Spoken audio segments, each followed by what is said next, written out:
Today was episode 1 in the many-part series, GOP in Opposition, Sotomayor Edition. And the Republicans in the Senate, Mitch McConnell, John Cornyn, Orrin Hatch, and others, who actually have to get elected again at some point, they today talked rather soberly about the responsible use of the advise and consent process and about the fair and thorough confirmation hearings to come. Such restraint. But there are others engaged in this fight who are taking another tack entirely. Can we actually, can we turn off the lights for a second? Can we do the scary lighting thing? Can we do that? Okay, ready? Judge Sotomayor is a liberal judicial activist of the first order who thinks her own personal political agenda is more important than the law as written. She's a radical pick that divides America. She believes the role of the court is to set policy, which is exactly the philosophy that led to the Supreme Court turning into the National Abortion Control Board. President Obama abided by his dismal and lawless empathy standard.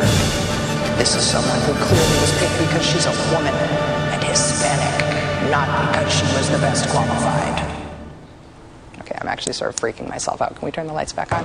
Thank you very much. Yeah, thank you. Now I'm going to have nightmares about myself. Those were all statements made today by conservative groups, not senators, but conservative groups opposing the nomination of Judge Sotomayor.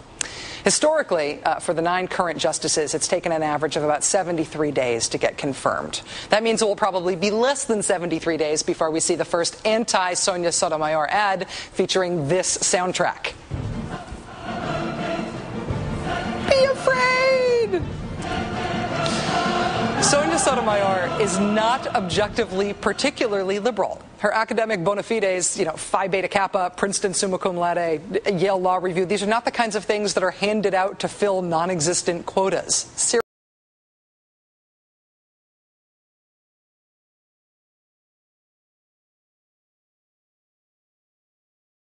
Seriously. So what explains these overly excited, gun-jumping scare tactics from conservative activists about her? It may be the fact that a fight over an Obama Supreme Court nominee, frankly any Obama Supreme Court nominee, is considered to be fundraising nirvana for part of the conservative Washington establishment that feeds off of stuff like this. Don't take it from me, they are not exactly hiding it. The day after the news broke about Justice Souter's retirement, conservative fundraiser Dan Morgan told CQ Politics this, quote, "This is a nuclear weapon for the conservatives out there. When you do fundraising, there's an emotional component in this, and boy, the emotion is there magnified times 100.